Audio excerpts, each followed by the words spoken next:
প্রিয় দেশবাসী, শান্তিকামী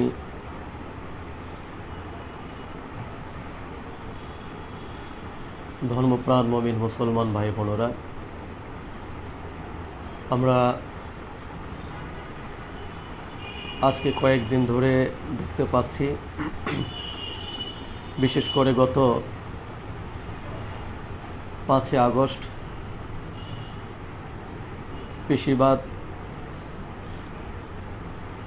সরকারের পতনের পরে